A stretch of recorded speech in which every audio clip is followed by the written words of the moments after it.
Third option sharing करा दीजिए, third option से।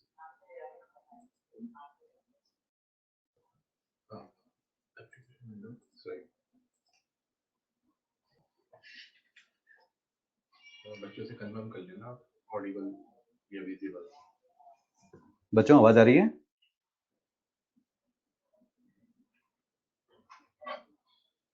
यस। करें स्टार्ट चैप्टर ह्यूमन रिप्रोडक्शन।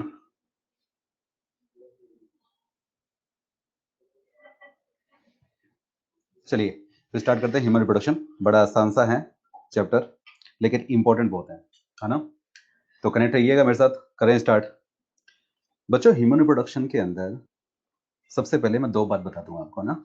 इसको मैं दो पार्ट में डिवाइड करता हूँ, एक तो है एनाटॉमिकल पार्ट और एक है फिजियोलॉजिकल पार्ट। आप कोई भी चैप्टर ले लें फिजियोलॉजी का, चाहे वो सर्कुलेटरी हो, चाहे वो रेस्पिरेटरी हो, चाहे वो एक्सक्रीटरी हो, चाहे वो नर्वस सिस्टम क्यों ना हो, हर एक में पहले एनाटॉमी समझाया जाता है। सर आप ऑफलाइन में भी गए हैं?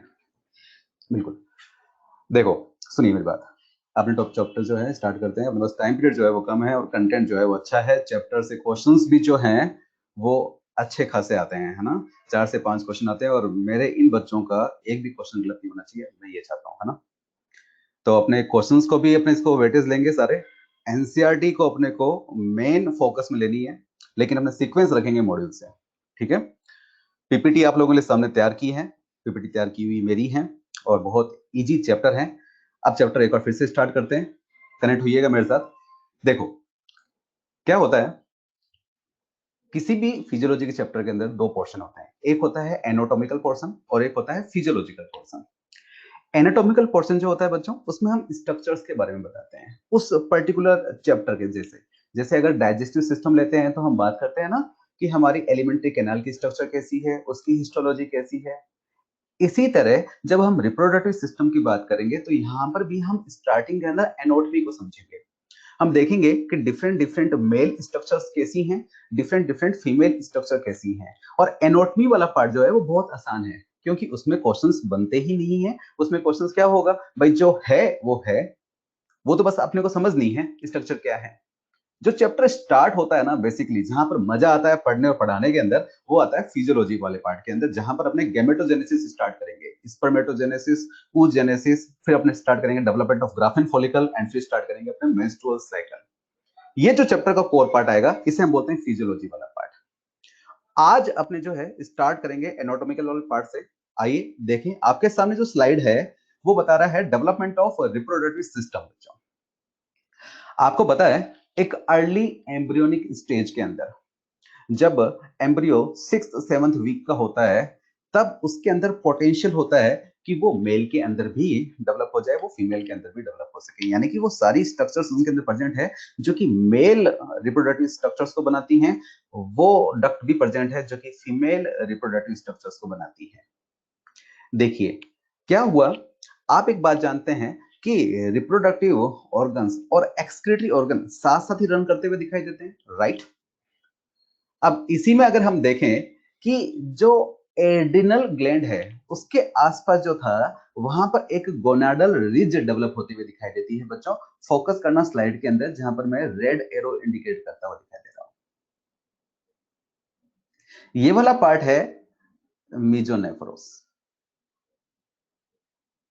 याद है आपने पढ़ा है प्रोनेफ्रोस, मीजोनेफ्रोस, मेटानेफ्रोस। तो मीजोनेफ्रोस वाला जो पार्ट है उसके पास में डेवलप होते हुए दिखाई देती है हमें एक गोनाडल रिज। ये गोनाडल रिज बच्चों, आप जानते हैं गोनाड्स जो होते हैं वो दो होते हैं, यानी पेयर के अंदर होते हैं। मेल के अंदर होते हैं टेस्टिस एंड फीमेल के अंदर होते हैं ओवरीज। फोकस करना इस गोनाड्स पर। ये गोनाड, अभी हमें नहीं पता कि ये टेस्टिस हैं कि ये ओवरीज हैं।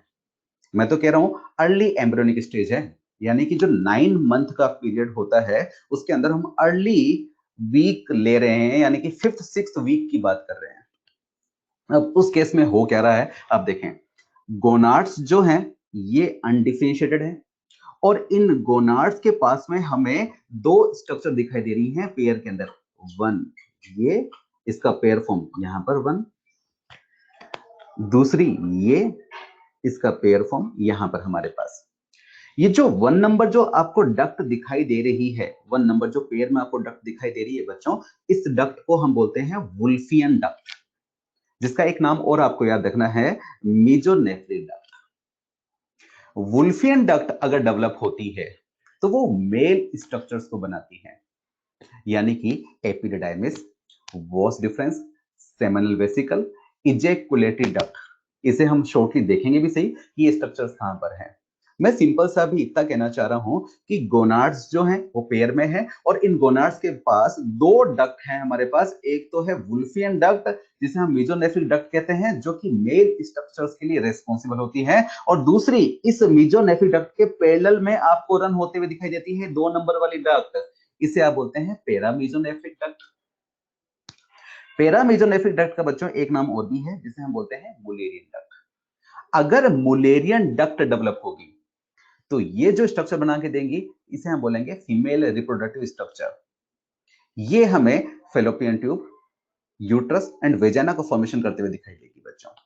आप देखें कि ये जो डक्ट है नंबर 1, नंबर 2, ये आकर मिल रही है यूरोजेनिटल साइनस के अंदर, एंड देन फाइनली जो है हमारे एक्सटर्नल जेनिटलिया जो है वो डेवलप होते हुए दिखाई देंगे। अब मैंने यहां पर ये इतने सारे जो नाम लिए हैं, क्या इतने सारे नाम हमें याद रखने हैं? बिल्कुल नहीं। हमें क्या याद रखना है फिलहाल कि मेल स्ट्रक्चर्स के लिए कौन सी डक्ट रेस्पॉन्सिबल है? वुल्फियन डक्ट, जिसका एक नाम और भी आपको याद रखना है, मेसोनेफ्रिक डक्ट। दूसरा, फीमेल स्ट्रक्चर्स के लिए कौन सी डक्ट रेस्पॉन्सिबल है? तो मुलेरियन डक्ट, जिसका एक नाम और अपने को याद रखना है, पैरामेसोनेफ्रिक डक्ट। अब लेकिन एक बात तो है ना बच्चों, कि अगर क्रोमोसोम एक्स वाई है तो मेल ही तो बनना है उसको, और क्रोमोसोम एक्स एक्स है तो उसको फीमेल ही तो बनना है। तो अगर क्रोमोसोम एक्स वाई है तो हमें मुलेरियन डक्ट नहीं चाहिए, हमें तो वुल्फियन डक्ट को ही डेवलप करवाना है। यानी कि हमें तो 1 नंबर वाली डक्ट को ही डेवलप करवाना है अगर एक्स वाई क्रोमोसोम है, और अगर एक्स एक्स क्रोमोसोम है तो हमें मुलेरियन डक्ट को डेवलप करवाना है। अब वो कैसे होता है उसको भी देखिएगा। अब देखिए, अगर आपकी इस पीपीटी में सब कुछ है और लास्ट में आपको हैंड आउट दे दिया जाएगा, अब बस समझते जाएं, सुनते जाएं, है ना। अगर एक्स वाई क्रोमोसोम है, पीपीटी पर स्लाइड पर फोकस कीजिएगा, अगर एक्स वाई क्रोमोसोम है तो हमें पता है ना ये आगे चलकर क्या बना के देगा बच्चों? मेल बना के देगा। और अगर एक्स एक्स क्रोमोसोम है तो आगे चलकर ये क्या बनाएगा बच्चों? फीमेल बनाएगा। यानी एम्ब्रियो जो है वो फीमेल बनेगा, एक्स एक्स है तो, और अगर एक्स वाई है तो क्या बनेगा बच्चों? मेल बनेगा। अब आखिर ऐसा क्या फैक्टर है जो कि किसी एक डक्ट को तो डेवलप होने देगा और किसी एक डक्ट को तो रिग्रेट करवाएगा? वो फैक्टर्स को अपने को आइडेंटिफाई करना है। अब देखें, अगर अपने मेल से स्टार्ट करें, एक्स वाई क्रोमोसोम है बच्चों, और अगर एक्स वाई क्रोमोसोम है तो इसमें जो वाई क्रोमोसोम है बच्चों, जिस पर देखो मैंने एक ऑलरेडी सर्कल कर रखा है रेड, ये काफी इंपॉर्टेंट है। ये जो वाई क्रोमोसोम है इस पर एक जीन प्रेजेंट होती है, एसआरवाई जीन। एसआरवाई जीन, इसकी फुल फॉर्म जो है वो है sex determining region of the Y chromosome. बच्चों, हम फोकस किस पे कर रहे हैं कि अगर बच्चा एक्स वाई क्रोमोसोम लिए हुए था तो फिर आगे क्या होगा। तो एक्स वाई क्रोमोसोम है, वाई क्रोमोसोम है, और वाई क्रोमोसोम है तो उस पर एसआरवाई जीन है, मास्टर स्विच जीन है, जो कि मेल स्ट्रक्चर को डेवलप करवाने वाली वुल्फियन डक्ट को डेवलप करवाते हुए इंपॉर्टेंट रोल प्ले करेगी। देखो क्या करेगा, एसआरवाई जीन जो है वो सर्टोली सेल को स्टिमुलेट करती है, और सर्टोली सेल अगर स्टिमुलेट हो जाएगी तो ये रिलीज करती है सिक्रीशन ऑफ एएमएच। कोई मुझे बताएगा कि एएमएच की फुल फॉर्म क्या है? Anti Mullerian hormone. इसे एमआईएस भी कहते हैं बच्चों, कुछ जगह एमआईएस भी लिखा हुआ मिलेगा, मुलेरियन इनहिबिटिंग सब्सटेंस। कुछ जगह इसको मुलेरियन इनहिबिटिंग फैक्टर देखते हुए भी आपको दिखाई देगा। अब बताओ बच्चों, अगर सर्टोली सेल ने एएमएच रिलीज कर दिया, यानी एंटी मुलेरियन हार्मोन रिलीज कर दिया, तो इसका मतलब क्या है? इसका मतलब ये है कि ये मुलेरियन डक्ट को डेवलप नहीं होने देगा।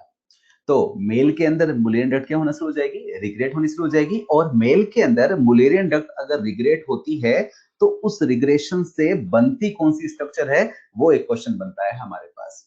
और स्ट्रक्चर का नाम देखो, regression of Mullerian duct in male prostatic utricle. ये इंपॉर्टेंट है, अपने को याद रखना है।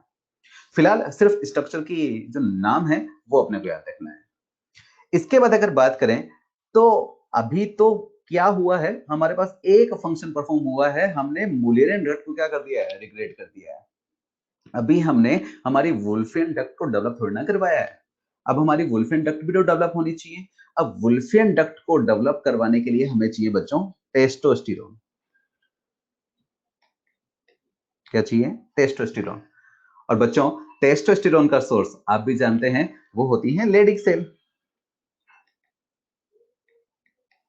अब एक क्वेश्चन दिमाग में आता है कि सर आप अर्ली एम्ब्रियोनिक स्टेज की बात कर रहे हैं, आप सर 6th-7th वीक की बात कर रहे हैं सर, उस समय जब आप कह रहे हैं कि गोनाड्स ही डेवलप नहीं है, तो हम जानते भी हैं कि गोनाड्स के अंदर ही तो सेमिनिफेस्टिब्यूल होंगी, और सेमिनिफेस्टिब्यूल के अंदर मिलती है सर्टोली सेल, जिसको अभी आपने प्रीवियसली समझाया, एंड वही तो सेमिनिफेस्टिब्यूल के बाहर लेडिक सेल पड़ी होती हैं।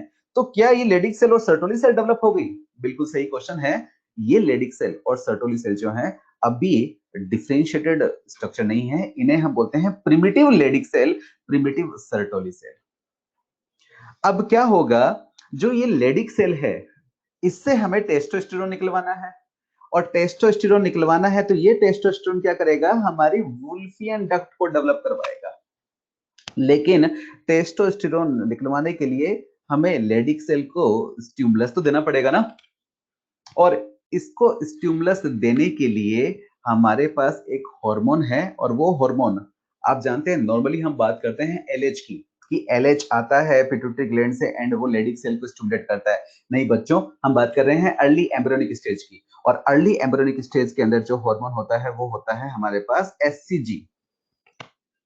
ये एससीजी जो हार्मोन है वो लेडिक सेल को स्टिमुलेट करेगा। बच्चों अर्ली एम्ब्रियोनिक स्टेज है, हम जानते हैं प्लेसेंटा जो है वो डेवलप है, और प्लेसेंटा सोर्स है ना एससीजी हार्मोन का, तो प्लेसेंटा से एससीजी हार्मोन आएगा, और एससीजी जो है वो प्रिमिटिव लेडिक सेल को स्टिमुलेट करेगा, और ये लेडिक सेल रिलीज करना शुरू करेंगे टेस्टोस्टेरोन। और टेस्टोस्टेरोन अगर आना शुरू हो जाएगा तो ये क्या करवाएगा बच्चों, वुल्फियन डक्ट को डेवलप करवाएगा। और वुल्फियन डक्ट बहुत जरूरी है, क्योंकि मेल स्ट्रक्चर को डेवलप करवाना है ना, यही वुल्फियन डक्ट आगे चलकर हमारी एपिडिडाइमिस, वास डिफरेंस, सेमिनल वेसिकल एंड हमारी इजेकुलेट डक्ट को डेवलप करवाता हुआ दिखाई देगा। अब बच्चों देखो, बड़ा सिस्टमेटिक वर्क से चलता हुआ दिखाई देगा। क्रोमोसोम था XY, Y क्रोमोसोम उसमें से खास था, Y क्रोमोसोम पर था SRY जीन, SRY जीन जिसकी फुल फॉर्म थी sex determining region of the Y chromosome.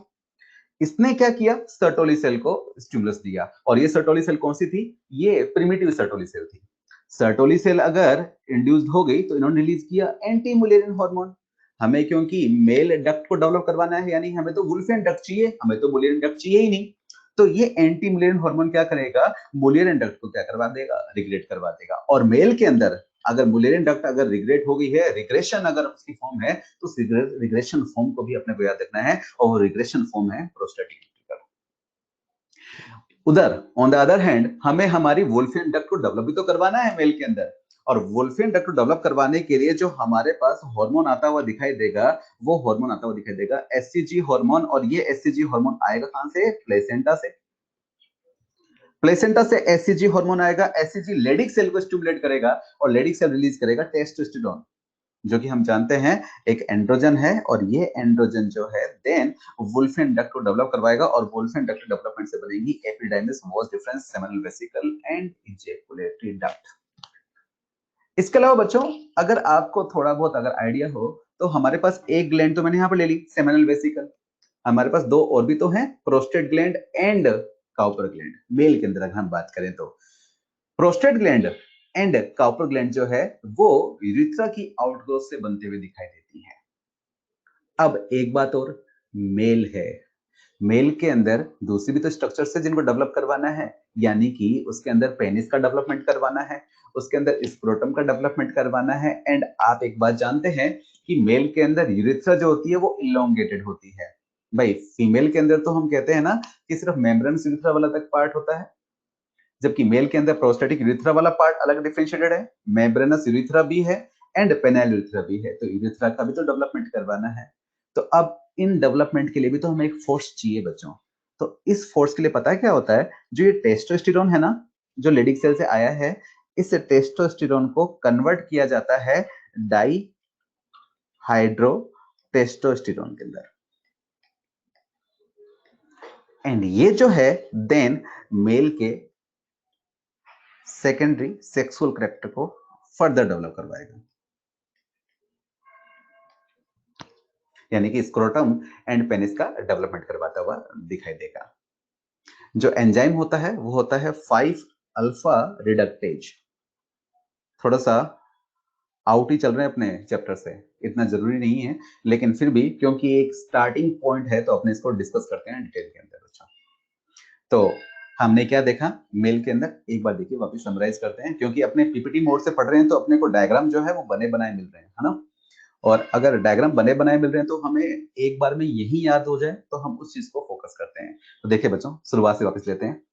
Early embryonic stage थी, मीजोनेफ्रोस वाला जो पार्ट था, यानी कि जैसे प्रोनेफ्रोस, मीजोनेफ्रोस, मेटानेफ्रोस होते हैं, तो वहीं पर मीजोनेफ्रोस वाला जो पार्ट था उसके पैरेलल में हमें गोनाड्स डेवलप होते हुए दिखाई दिए। गोनाड्स जो हैं वो अर्ली एम्ब्रियोनिक स्टेज के अंदर अभी टेस्टिस या फिर ओवरी उसके अंदर डिफरेंशिएटेड नहीं थे।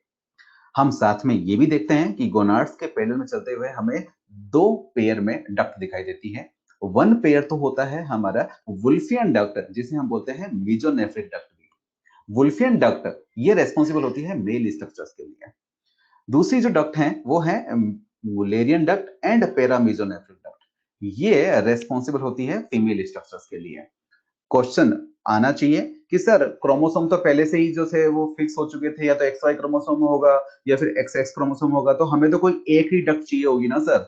नहीं, यही तो बात है कि अर्ली एम्ब्रियोनिक स्टेज के अंदर एम्ब्रियो के अंदर पोटेंशियल है, उसके अंदर वो दोनों स्ट्रक्चर्स हैं जो कि उसको मेल के अंदर भी कन्वर्ट कर सकें, जो कि उसको फीमेल के अंदर भी कन्वर्ट सकें। अब वो आगे हार्मोनल सोर्स आएंगे जो कि मेल को मेल बनाएंगे, जो कि फीमेल को फीमेल बनाएंगे। अब मेल को मेल बनाना है तो हमें मुलेरियन डक्ट को क्या करना होगा, रिग्रेशन में लाना होगा, जबकि वुल्फियन डक्ट को डेवलप करवाना होगा, तो वो हमने अभी सारा काम देखा। अब अगर फीमेल को डेवलप करवाना है तो क्या करें, अगर फीमेल है, अगर एम्ब्रियो एक्स एक्स क्रोमोसोम लिया हुआ है, इसका मतलब क्या है बच्चों, एक्स क्रोमोसोम है, वाई क्रोमोसोम है ही नहीं, और वाई क्रोमोसोम नहीं इसका मतलब हमारे पास एसआरवाई जीन भी नहीं, और एसआरवाई जीन नहीं इसका मतलब हमारे पास एंटी मुलेरियन हार्मोन भी तो नहीं। और अगर एंटी मुलेरियन हार्मोन नहीं तो फिर मुलेरियन डक्ट को रोकने वाला कोई नहीं, और इस केस में मुलेरियन डक्ट क्या हो जाएगी, डेवलप हो जाएगी। और मुलेरियन डक्ट आप अगर फोकस करें ना बच्चों, तो देखिए जरा मुलेरियन डक्ट जहां पर मैंने 2 नंबर लिखा है स्लाइड पर, उस पर फोकस करें, जहां पर ये एंड अपने को दिखाई दे रहा है, जहां पर अपने को फ्लोवर लाइक स्ट्रक्चर दिखाई दे रही है, ऐसी स्ट्रक्चर दिखाई दे रही है, ये तो फिम्बरी वाला पार्ट बनाएगा, ये अनफ्यूज्ड एंड कहलाते हैं। यानी कि हम कह सकते हैं कि मुलेरियन डक्ट का जो अनफ्यूज्ड एंड है वो फेलोपियन ट्यूब बनाएगा, जिसका एंड वाला पार्ट जो होगा वो हमें finger like process fimbriae lever दिखाई दे रहा है। जबकि इसका जो ये वाला एंड है, जो फ्यूज्ड एंड है, ये फ्यूज्ड एंड ये जाता हुआ दिखाई देगा हमें यूरोजेनिटल साइनस की तरफ, और ये फ्यूज होकर बना के देंगे हमें यूट्रस एंड वेजाइना। खैर ये तो बाद की स्ट्रक्चर्स हैं, वो हम बाद में देखेंगे। एक बात हमें आती है दिमाग में कि सर अगर मुलेरियन डक्ट जो थी वो डेवलप हो गई, तो वुल्फियन डक्ट डेवलप नहीं हुई। वुल्फियन डक्ट डेवलप होने के लिए हमें क्या चाहिए थी बच्चों, लेडिक सेल्स चाहिए थी, प्रिमिटिव लेडिक सेल्स। लेकिन प्रिमिटिव लेडिक सेल्स थी ही नहीं, और प्रिमिटिव लेडिक सेल नहीं थी तो फिर टेस्टोस्टेरोन नहीं था, और टेस्टोस्टेरोन नहीं था तो वुल्फियन डक्ट को डेवलप करवाने वाला कोई नहीं था। तो सर इसका मतलब यह है कि अगर वुल्फियन डक्ट डेवलप नहीं हुई तो उसका भी कोई ना कोई रिग्रेशन फॉर्म बना होगा, बिल्कुल उसका भी रिग्रेशन फॉर्म बना होगा। यस अनम खान, आवाज आ रही है बच्चों?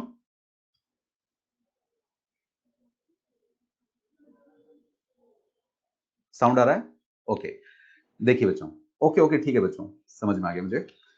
देखिए, अगर वुल्फियन डक्ट फीमेल के अंदर डेवलप नहीं हुई तो उसकी भी तो कोई ना कोई फॉर्म बनेगी ना बच्चों। तो regression of Wolffian duct in female ये बनाएगा F241। देखो बच्चों, वैसे तो इतना डीप में जाने की जरूरत है नहीं, लेकिन फिर भी क्योंकि प्रोस्टेटिक यूट्रिकल जो है हमारे मॉड्यूल के अंदर मेंशन है, तो बच्चा ये पूछता है कि सर मेल के अंदर मुलेरियन डक्ट नहीं डेवलप हुई तो उसने बना के दिया प्रोस्टेटिक यूट्रिकल, फीमेल के अंदर भी तो वुल्फियन डक्ट डेवलप नहीं होगी तो उसने क्या बना के दिया, तो उसने बना के दिया F241। अब देखेंगे बच्चों, ये वापिस से 2 नंबर डक्ट पर आती हैं और यहाँ पर अपने इसके पास में पड़ी हुई 1 नंबर डक्ट को देखते हैं। ये 1 नंबर डक्ट फीमेल के अंदर डेवलप नहीं हुई होगी, तो यहां से हम देखते हैं कि डेवलप होते हैं कुछ फाइब्रस स्ट्रक्चर जिसे हम बोलते हैं F241, और इसका जो लास्ट में एंड जाता हुआ दिखाई देता है ना इसी मेल डक्ट का फीमेल के अंदर, वो कहलाता है गार्टनर डक्ट, गार्टनर्स डक्ट। हालांकि फिर मैं कह रहा हूं इतना इंपॉर्टेंट नहीं है। चलो अब ये देखते हैं कि इस स्लाइड पर हमें याद क्या रखना है, हमें फोकस किस पे करना है। तो आप देखें फोकस किस पे करना है। सबसे पहला जो क्वेश्चन यहाँ पर बनता है ना वो ये बनता है कि मेल स्ट्रक्चर्स के लिए कौन सी डक्ट रेस्पॉन्सिबल है, तो उसका आंसर जाएगा बच्चों वुल्फियन डक्ट। इसका दूसरा नाम भी आपको याद रखना है मेसोनेफ्रिक डक्ट। ये एक क्वेश्चन हो गया। दूसरा, फीमेल स्ट्रक्चर्स के लिए कौन सी डक्ट रेस्पॉन्सिबल है, तो उसका आंसर है मुलेरियन डक्ट, जिसका एक नाम और आपको याद रखना है पैराबिजोनेफ्रिक डक्ट। 2 क्वेश्चन बन गए। तीसरा, मेल करेक्टर डेवलप हो इसके लिए कौन सा क्रोमोसोम वो जरूरी था जो कि मेल स्ट्रक्चर्स को डिफरेंशिएट करवा के देगा, वाई क्रोमोसोम। अगला क्वेश्चन, वाई क्रोमोसोम पर ऐसी कौन सी जीन थी जो कि खास होती है, जो कि मास्टर स्विच जीन होती है, जो कि मेल एम्ब्रियो को डेवलप करवाने में एक इंपॉर्टेंट रोल प्ले करती है, तो उसका नाम है SRY जीन। बच्चों SRY जीन का एक नाम और बताता हूं मैं आपको, इसे TDF भी बोलते हैं, टेस्टिस डिटरमाइनिंग फैक्टर भी। अच्छा, इसके अलावा जो क्वेश्चन बनता है वो बड़ा आसान सा है, वो बनता है कि regression of Mullerian duct in male, इसने क्या बना के दिया, तो prostatic utricle, and regression of Wolffian duct in female, इसने क्या बना के दिया, तो F241। तो बच्चों ये जो है ना 5 अल्फा रिडक्टेज, ये डाइहाइड्रोटेस्टोस्टेरोन बनना, ये वुल्फियन डक्ट डेवलप होकर ये क्या बनना, ये बस एक साइड में चीज होगी, आपकी इतना डिटेल में अपने को याद रखना नहीं है बच्चों। फिर देखिए, अगर आगे बात करें इस चीज में, नेक्स्ट स्लाइड में देखते हैं अपने, तो टाइप्स ऑफ सेक्स ऑर्गन यहां पर आते हैं हमारे पास, है ना। देखो बच्चों, 2 तरह के ऑर्गन होते हैं हमारे पास। एक होता है प्राइमरी सेक्स ऑर्गन, जिसे हम एसेंशियल सेक्स ऑर्गन भी बोलते हैं। प्राइमरी सेक्स ऑर्गन वो ऑर्गन होते हैं जो गैमेट बनाते हैं, जो सेक्सुअल हार्मोन बनाते हैं। अब एक बात बताओ कि प्राइमरी सेक्स ऑर्गन मेल में कौन से होंगे और फीमेल में कौन से होंगे। याद रखने वाली बात है, जो कि गैमेट का प्रोडक्शन करें, जो कि सेक्स हार्मोन का प्रोडक्शन करें। मेल के अंदर ये होंगे टेस्टिस एंड फीमेल के अंदर होंगी ओवरीज। एक बात आपको याद रखना है बच्चों कि टेस्टिस जो हैं और ओवरीज जो हैं, इनकी ओरिजिन जो है वो है मीजोडर्मल। कई बार ये क्वेश्चन भी बनता है कि टेस्टिस एंड ओवरीज की ओरिजिन क्या है, और अगर इसी तरह का भी स्पर्म की ओरिजिन या फिर ओवा की ओरिजिन भी पूछ लें तो आपको ओरिजिन बतानी है उसकी भी मेसोडर्मल ओरिजिन। अब देखिए वापस हमने फोकस करते हैं कि 2 तरह के ऑर्गन होते हैं बच्चों। एक होते हैं प्राइमरी सेक्सुअल ऑर्गन, जिसे हम एसेंशियल सेक्स ऑर्गन भी बोलते हैं। इसे कई बार आप 1 और इस तरह से डिग्री लिखा हुआ भी आपको देखोगे। और एक होते हैं सेकेंडरी सेक्सुअल ऑर्गन, जिसे हम एक्सेसरी सेक्स ऑर्गन भी बोलते हैं।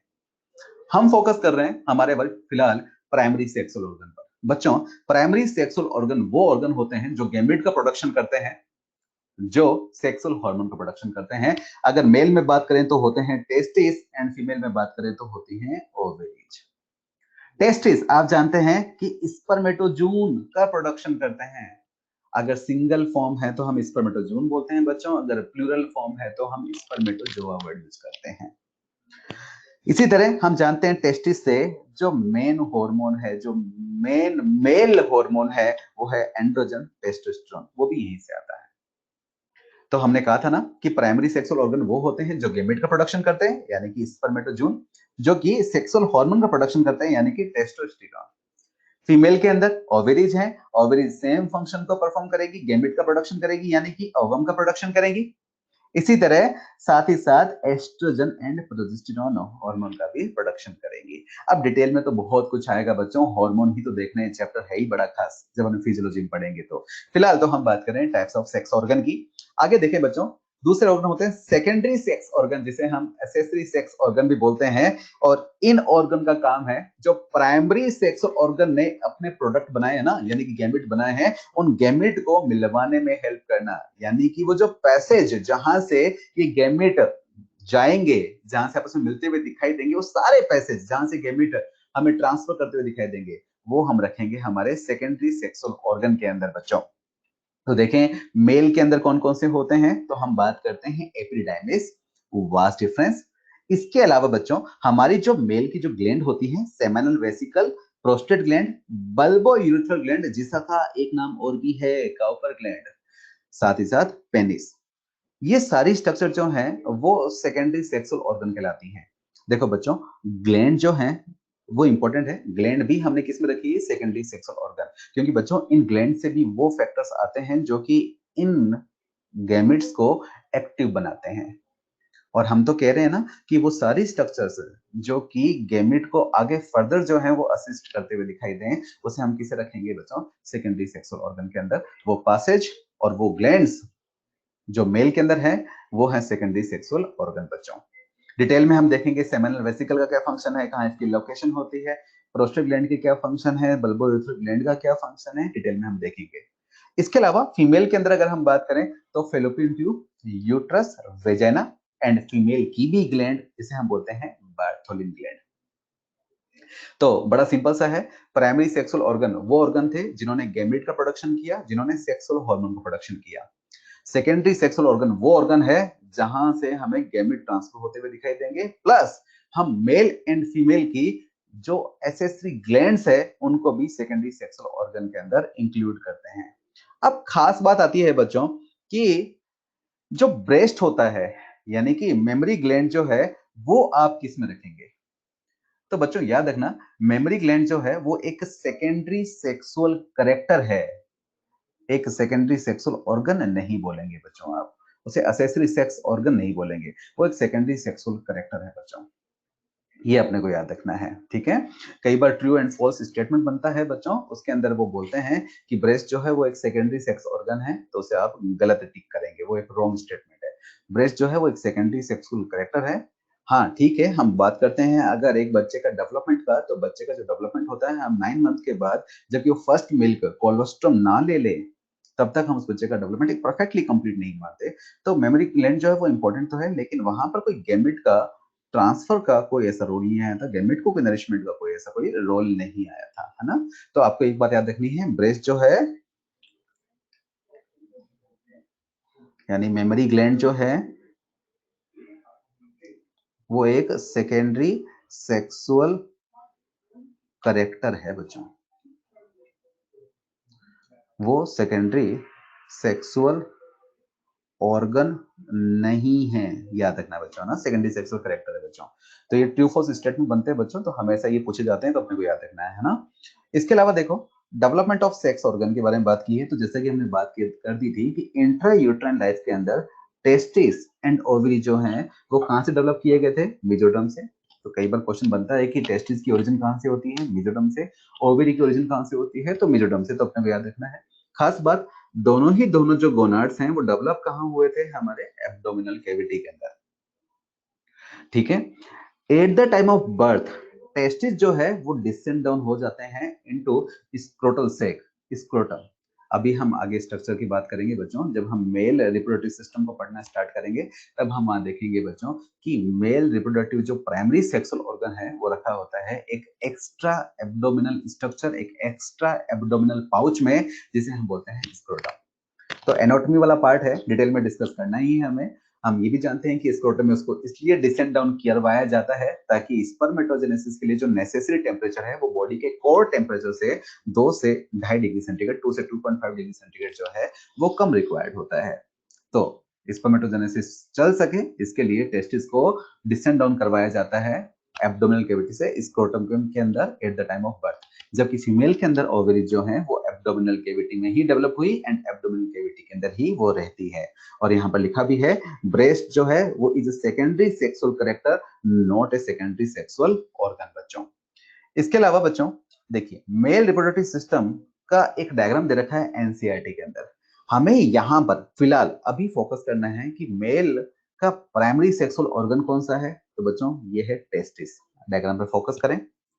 इसके बाद हम बाकी जो स्ट्रक्चर्स हैं वो हम देखेंगे कि कौन कौन सी स्ट्रक्चर्स ऐसी होंगी जो कि हमारे मेल रिप्रोडक्टिव सिस्टम के सेकेंडरी सेक्सुअल स्ट्रक्चर्स बनाएंगे जब हम इसकी एनाटॉमी को समझना शुरू करेंगे।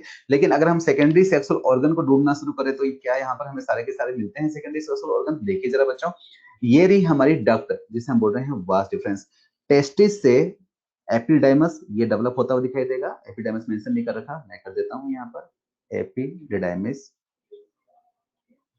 एपिडाइमिस से देन आगे जाते हुए जो स्ट्रक्चर हमें दिखाई देंगी वो होती है वास डिफरेंस। ये देखो वास डिफरेंस यहाँ पर दिखा रखी है, ये स्ट्रक्चर जाते हुए जो कि स्पर्मेटिक कोड से रन करते हुए आगे आएगा बच्चों। स्पर्मेटिक कोड क्या चीज है?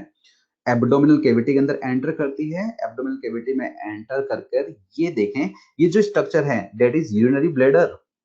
यूरिनरी ब्लैडर के पीछे की तरफ जाती हैं एंड डायलेटेड पार्ट बनाती हैं और इस डायलेटेड पार्ट को हम बोलते हैं एम्पुला। ये आगे आएगा डिटेल में बच्चों, एम्पुला। और इस डायलेटेड पार्ट के पास में हमें ग्लैंड दिखाई देती है पेयर के अंदर, ये है सेमिनल वेसिकल बच्चों। ये सेकेंडरी सेक्सुअल ऑर्गन हो गया। फिर हम देखेंगे आगे कि ये जो वास डिफरेंस पीछे की तरफ आई थी, ये वास डिफरेंस और सेमिनल वेसिकल ये फ्यूज होकर एक डक्ट बनाती है जिसे हम बोलते हैं इजैकुलेट डक्ट। एंड देन फिर यूरेथ्रा वाले पार्ट के अंदर जो है वो कंटिन्यू हो जाती है। आगे डिटेल में हमें इसी के बारे में बात करनी है। फिर एक ग्लैंड आपको दिखाई देगी जिसे हम बोलते हैं प्रोस्टेट ग्लैंड। इसके अलावा हमें दिखाई देगी यहाँ पर स्ट्रक्चर पेनिस। और फिर हम पेनिस के बारे में जो डिटेल में बात करेंगे, जब पेनिस की हम एनाटॉमी देखेंगे तो हम वहां बात करेंगे। लेकिन एक खास ग्लैंड और भी दिखाई दे रही है, बल्बो-यूरेथ्रल ग्लैंड। तो बच्चों आप देखें यहाँ पर हमारे पास तीनों ग्लैंड मेंशन कर रखी है, seminal vesicle, prostate gland and bulbo-urethral gland. हम आगे बात करेंगे। सेमिनल वेसिकल जो है वो पेयर्ड स्ट्रक्चर है, बल्बो-यूरेथ्रल ग्लैंड जो है वो भी पेयर्ड स्ट्रक्चर है, जबकि प्रोस्टेट जो है वो अनपेयर्ड स्ट्रक्चर है। फिलहाल सिर्फ एक एनाटॉमी वाला पार्ट, एक हल्का सा इंट्रोडक्शन दिया है, डिटेल में इसको भी अपन देखेंगे शॉर्टली। फीमेल के अंदर अगर हम बात करें तो प्राइमरी सेक्सुअल ऑर्गन है ओवरी। दूसरा, फीमेल के अंदर ये फेलोपियन ट्यूब है बच्चों पूरी, ये फेलोपियन ट्यूब जिसे आप ओविडक्ट भी बोलते हैं। फिर अगर हम बात करें तो ये है यूट्रस स्ट्रक्चर बेटो, और ये आगे जाते हुए सर्विक्स वाला पार्ट एंड देन फिर वेजाइना वाला पार्ट। तो ओवरी जो है वो तो प्राइमरी सेक्सुअल ऑर्गन हो गया जहां से ओवा का डेवलपमेंट होता हुआ दिखाई देगा एंड साथ ही साथ यहां से हमें एस्ट्रोजन एंड प्रोजेस्टेरोन हार्मोन भी आते हुए दिखाई देंगे। एंड हमारे पास जो फेलोपियन ट्यूब है यानी कि ओविडक्ट है, ये स्ट्रक्चर हो गई। यूट्रस स्ट्रक्चर हो गया हमारे पास एंड सर्विक्स वेजाइना ये हमारे सेकेंडरी सेक्सुअल ऑर्गन हो गए। इसके अलावा बच्चों एंडोमेट्रियम क्या है, पायोमेट्रियम क्या है, पेरीमेट्रियम क्या है, ये हम देखेंगे डिटेल में लेटर। ये जब हम फीमेल के स्ट्रक्चर डिस्कस करेंगे बच्चों तब हम देखेंगे। फिलहाल तो सिर्फ primary sexual organ and secondary sexual organ को समझाना था, पीपीटी के अंदर है इसलिए मैंने यहाँ पर बात की। अब देखिए बच्चों, सबसे पहले टेस्टिस की स्ट्रक्चर के अंदर क्या क्या लाइनें जो हैं वो अपने को याद रखनी है। देखिए, in men one pair testes are the main और primary reproductive organ जिनका डायमेंशन जो है बच्चों आपको याद रखना है 4 to 5 centimetre and 2 to 3 centimetre. Testis जो है are located in small bag like structure जिसे हम बोलते हैं बच्चों स्क्रोटम, जो कि एक्स्ट्रा एब्डोमिनल स्ट्रक्चर है जो कि एब्डोमिनल कैविटी के आउटसाइड लोकेटेड होता है जिसे हम बोलते हैं स्क्रोटम बच्चों। एक एक्स्ट्रा एब्डोमिनल स्ट्रक्चर या फिर पाउच बोलूं मैं। आपसे पूछेगा कि टेस्टिस को आखिर स्क्रोटम में क्यों डाला गया, तो आपको ये बताना है कि स्पर्मेटोजेनेसिस के लिए बॉडी का जो कोर टेम्परेचर होता है उससे 2 से 2.5 डिग्री सेंटीग्रेड कम चाहिए होता है, इसलिए टेस्टिस को डिसेंड डाउन करवाया गया। कहां पर? स्क्रोटम के अंदर। एक क्वेश्चन दिमाग में आता है सर कि आखिर टेस्टिस डिसेंड डाउन स्क्रोटम में हो कब जाते हैं, तो बच्चों अपने को याद रखना है eight the time of birth. Eight the time of birth जो है वो टेस्टिस जो हैं उनको डिसेंड डाउन करवा दिया जाता है एब्डोमिनल कैविटी से। स्क्रोटम के अंदर एक कैनाल आती है जिसे हम बोलते हैं इंग्वाइनल कैनाल, अभी शॉर्टली इसको डिस्कस करेंगे। उस इंग्वाइनल कैनाल के थ्रू ये एब्डोमिनल कैविटी से पुश करवाए जाते हैं स्क्रोटम के अंदर। हमें उस एम्ब्रियोनिक स्टेज के बाद जब eight the time of birth चल रहा होता है तो इस समय टेस्टोस्टेरोन की कुछ अमाउंट चाहिए होती है 30 नैनोग्राम के आसपास, जो कि इस टेस्टिस को डिसेंड डाउन करवाता है। कई बार क्या होता है जब प्री मैच्योर डिलीवरी हो जाती है ना बच्चों, तो उस समय टेस्टिस डिसेंड डाउन नहीं हो पाते, दिखते नहीं है। और कई बार नॉर्मल डिलीवरी होती है तब भी हम देखते हैं कि 3% ऐसे बच्चे होते हैं जिसमें टेस्टिस जो है वो डिसेंड डाउन नहीं हो पाए। तो इनका कारण बहुत सारा हो सकता है। हो सकता है कि इंग्वाइनल कैनाल जो है वो ब्लॉक हो फाइबर्स के थ्रू, या फिर हार्मोन जो टेस्टोस्टेरोन जो चाहिए था वो नहीं था। तो रीजन बहुत सारे हो सकते हैं। इंपॉर्टेंट ये है कि टेस्टिस डिसेंड डाउन कब हो जाते हैं नॉर्मली, तो eight the time of birth. और अगर वो डिसेंड डाउन नहीं हो पाए तो उस कंडीशन को क्या बोलते हैं बच्चों, क्रिप्टोऑर्किडिज्म कंडीशन। इसे हम देखेंगे शॉर्टली, है ना। फिर देखिए बच्चों, हमने अभी बात करी कि जो स्क्रोटम है वहां पर टेस्टिस डिसेंड डाउन कर दिए जाते हैं, तो स्क्रोटम की वॉल से भी क्वेश्चन बनते हुए दिखाई देते हैं, यानी कि स्क्रोटम की स्ट्रक्चर जो है वो भी थोड़ी सी इंपॉर्टेंट हो जाती है। तो यहां पर भी हम फोकस कर लें, फिर हम टेस्टिस पर एंटर करेंगे कि भाई टेस्टिस की स्ट्रक्चर क्या है। तो पहले टेस्टिस को रखा कहां है उसको देखते हैं बच्चों। तो आप ये फिगर देखें बच्चों, इस फिगर के अंदर ये जो आपके पास डायग्राम बना पड़ा है ये है स्क्रोटम, ये स्क्रोटम बच्चों, है ना पूरा। स्क्रोटम को अगर आप देखेंगे तो बाहर की तरफ आपको एक रिज डेवलप होते हुए दिखाई देगी, एक स्ट्रक्चर डेवलप होते हुए दिखाई देगी जिसे हम बोलते हैं median raphe. External ridge develop होते हुए दिखाई देती है बच्चों, जिसे हम बोलते हैं रेफे। अंदर की तरफ स्क्रोटल सेप्टम होता है, स्क्रोटल सेप्टम होता है जो कि टेस्टिस को अंदर ही अंदर से दो पार्ट में डिवाइड करता है। और स्क्रोटम को दो पार्ट में डिवाइड कर कर दो पार्ट बनते हैं और हर एक पार्ट के अंदर हमें क्या दिखाई देते हैं, टेस्टिस दिखाई देते हैं बच्चों। स्क्रोटम को एब्डोमिनल कैविटी से कनेक्ट करवाने वाली जो कैनाल है, जो देखो मैं बना रहा हूं बच्चों, इस कैनाल को हम बोलते हैं इंगवाइनल कैनाल। साउंड आ रहा है बच्चों? यस करना। शिवम बोल रहा है साउंड नहीं आ रहा है। ये डायग्राम बच्चों एनसीईआरटी के अंदर और मॉड्यूल के अंदर नहीं है, ये बनाया हुआ है मेरा यहाँ पर, ठीक है। तो ये अपना जो डायग्राम जो है वो रहेगा, बड़ा इजी सा मैंने आपको यहाँ पर ड्रॉ किया हुआ है। तो आपको जब हैंडआउट मिलेगा तो अपने को यही याद रखना है, ठीक है बच्चों। चलिए ऑल ओके बच्चों, देखिए अब आगे स्टार्ट करते हैं। ये स्क्रोटम है, ठीक है। तो आपके लिए पहला क्वेश्चन तो ये बनता है कि टेस्टिस को किस स्ट्रक्चर के थ्रू स्क्रोटम में पहुंचाया गया, तो वो है बच्चों इंगवाइनल कैनाल। आप देखें जब मैंने गोला भी मार्क किया है, और ये इंगवाइनल कैनाल पूरी है बच्चों। आप इंगवाइनल कैनाल में दो रिंग देख रहे होंगे, एक रिंग तो ये है और एक रिंग ये है, यहाँ पर ये रिंग एंड ये रिंग। बच्चों देखो मैंने यहाँ पर इंगवाइनल रिंग मेंशन किया है। तो ये जो इंगवाइनल रिंग है बच्चों, ये जो स्क्रोटम के जस्ट ऊपर की तरफ है, ये है सुपरफिशियल इंगवाइनल रिंग। जबकि बच्चों जो एब्डोमिनल कैविटी में पहुंची हुई होती है उस रिंग को बोलते हैं deep inguinal ring, deep inguinal ring.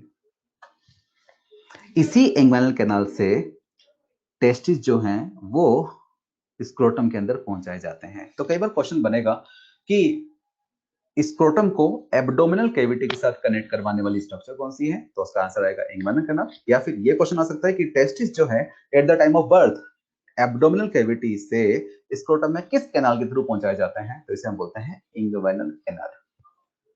अब आप देखें बच्चों, कई बार आपने एक वर्ड सुना होगा इंगवाइनल हर्निया। हालांकि इंपॉर्टेंट वैसे तो नहीं है, लेकिन कई जगह आप जब क्वेश्चन सोल्व करेंगे तो मैं चाहता हूं कि मैं वो सारे क्वेश्चंस आपके साथ यही डिस्कस कर लूं, ताकि क्वेश्चन सोल्व करते समय चाहे कहीं का भी क्वेश्चन हो वो आपसे गलत नहीं हो बच्चों, है ना। मेरा टारगेट ये रहता है कि मैं वो सारे वर्ड यूज कर लेता हूँ कहीं ना कहीं जो कि अपने पास आपको जो टच में कहीं पर भी क्वेश्चंस मिलेंगे तो सोल्व हो जाए, चाहे तो वो यहाँ के माइनर हो, चाहे वो यहाँ के मेजर्स हो, चाहे वो दूसरी रेफरेंस बुक्स हो, चाहे वो अपनी मॉड्यूल की एक्सरसाइजेस हो, चाहे वो आपके पीछे नीट के ऑल इंडिया एग्जाम क्वेश्चंस हो, तो मैं सारे क्वेश्चंस को लेना चाहता हूं, तो इसलिए मैं वर्ड यूज कर रहा हूं बच्चों, है ना। आपने एक वर्ड सुना होगा या नहीं सुना तो आज सुन लिया, इंगुइनल हर्निया। क्या होता है बच्चों, ड्यूरिंग ओल्ड एज या फिर कभी कोई एबनॉर्मलिटी हो गई तो एब्डोमिनल वॉल कहीं अगर वीक है, उसकी मसल अगर कहीं वीक हो रखी है, तो वहां से हम देखते हैं कि इंटेस्टाइनल टिश्यू, भाई एक बात तो है ना कि हमारे पेल्विक रीजन की हम बात कर रहे हैं बच्चों, यानी कि एब्डोमिनल फ्लोर की हम बात कर रहे हैं, और वहीं कहीं इंटेस्टाइनल पार्ट भी होगा। तो अगर इंटेस्टाइनल लूप लूज होकर प्रोट्रूड कर जाए और एंटर हो जाए हमारे इस इंग्वाइनल कैनाल के अंदर, तो इंग्वाइनल कैनाल के अंदर डिस्प्लेसमेंट होता हुआ दिखाई दे हमें इंटेस्टाइनल लूप का, तो हम इस कंडीशन को रखते हैं बच्चों किसमें, इंग्वाइनल हर्निया के अंदर। अब आप जानते हैं कि ये इंटेस्टाइनल लूप जो है अभी हमने कहां तक पहुंचा है, सिर्फ इंग्वाइनल कैनाल तक। अगर ये इंटेस्टाइनल लूप स्क्रोटम तक पहुंच जाए तो वो भी तो इंग्वाइनल हर्निया ही है। तो एक होता है बच्चों कंप्लीट इंग्वाइनल हर्निया और एक होता है इनकम्प्लीट इंग्वाइनल हर्निया। तो अगर इंटेस्टाइनल लूप सिर्फ और सिर्फ इंग्वाइनल कैनाल तक ही पहुंचते हुए दिखाई दे, जैसे कि अभी अपने पहुंचा है, तो ये है इनकम्प्लीट इंग्वाइनल हर्निया। जबकि अगर वो स्क्रोटम तक अगर पहुंच जाए तो उसे हम बोलते हैं बच्चों कंप्लीट इंग्वाइनल हर्निया। खास बात इसलिए भी है कि इंग्वाइनल कैनाल जो है वो फीमेल के अंदर भी मिलती है। हाँ, हालांकि हम जानते हैं कि वहां पर कोई टेस्टिस को डिसेंड डाउन नहीं करवाना है, वहां पर कोई स्क्रोटम नाम की स्ट्रक्चर नहीं है, लेकिन फीमेल के अंदर भी इंग्वाइनल कैनाल तो होती है। अब अगर मान लो, अगर मैं आपसे क्वेश्चन पूछूं कि क्या फीमेल के अंदर इंग्वाइनल हर्निया हो सकता है, तो चांसेस तो हैं, वहां पर भी इंग्वाइनल कैनाल तो है, और अगर इंग्वाइनल कैनाल है तो लूज इंटेस्टाइनल लूप जो है उसके अंदर भी जो है एंटर कर सकते हैं, डिस्प्लेसमेंट देखा जा सकता है उनका भी। लेकिन एक बात तो है कि फीमेल के अंदर अगर इंग्वाइनल हर्निया होगा तो वो हमेशा और हमेशा कैसा होगा, इनकम्प्लीट ही होगा, क्योंकि स्क्रोटम तो है ही नहीं, तो स्क्रोटम तक तो इंटेस्टाइनल लूप नहीं पहुंचेंगे। तो फिलहाल हमने इंग्वाइनल कैनाल के रिलेटेड जो थी कुछ कुछ बातें अपनों ने याद करी। तो इंग्वाइनल कैनाल जो कि एब्डोमिनल कैविटी को स्क्रोटम से जोड़े, दूसरा इंग्वाइनल कैनाल की दो रिंग, एक तो वो रिंग जो कि अंदर की तरफ है यानी कि एब्डोमिनल कैविटी के साथ कम्युनिकेट कर रही है, वो तो हो गई हमारी डीप इंग्वाइनल रिंग, जबकि स्क्रोटम के ऊपर की तरफ आपको दिखाई दे रही है वो होगी सुपरफिशियल इंग्वाइनल रिंग। चलिए अब अगर हम बात करें हमारे स्क्रोटम की वॉल के साथ, बच्चों देखो स्क्रोटम की जो वॉल है वो बाहर की तरफ तो स्किन है जहां पर हमें प्यूबिक हेयर डेवलप होते हुए दिखाई देंगे। अब क्या होता है बच्चों, एब्डोमिनल मसल जो होती हैं, आप डिटेल में पढ़ेंगे जब आप मेडिकल कॉलेज में पढ़ेंगे, तो वहां पर हमारे पास ऑब्लिक मसल्स होती हैं, एब्डोमिनल ऑब्लिक मसल्स, वहां से कनेक्टिव टिश्यू जो है वो डेवलप होते हैं, वो प्रोलिफरेट होते हैं, और हम बात करते हैं हमारे पास एक डेवलप होता हुआ प्रोलिफरेट होता हुआ टिश्यू स्पर्मेटिक फेसिया। बच्चों थोड़ा सा डिटेल में चलते हैं, स्पर्मेटिक फेसिया दो होती हैं, एक होती है एक्सटर्नल स्पर्मेटिक फेसिया और एक होती है इंटरनल स्पर्मेटिक फेसिया। खास बात है बच्चों कि हम अभी बात करेंगे फिलहाल एक्सटर्नल स्पर्मेटिक फेसिया की। देखो क्या होता है, एक्सटर्नल स्पर्मेटिक फेसिया के अंदर हमारे पास एक मसल मिलती है जिसे हम बोलते हैं डार्टोस मसल। फेसिया कुछ नहीं है, कनेक्टिव टिश्यूज हैं भैया, और कनेक्टिव टिश्यू के अंदर हम यहाँ पर देखेंगे डेवलप होते हुए इसके साथ साथ डार्टोस मसल। तो स्किन जो आउटर मोस्ट है ना, उसके बाद आपको स्ट्रक्चर दिखाई देगी जो कि है डार्टोस मसल। डार्टोस मसल खास है, डार्टोस मसल जो होती है वो स्मूथ मसल का बंडल्स है। ठीक है बच्चों, क्वेश्चन कई बार बन जाता है कि डार्टोस मसल कैसा नेचर रखती है, स्मूथ मसल की स्केलेटल मसल, तो स्मूथ मसल का एक बंडल है, और मसल है तो फिर मसल के अंदर ही तो फिनोमिना होता है कॉन्ट्रैक्शन एंड रिलैक्सेशन का।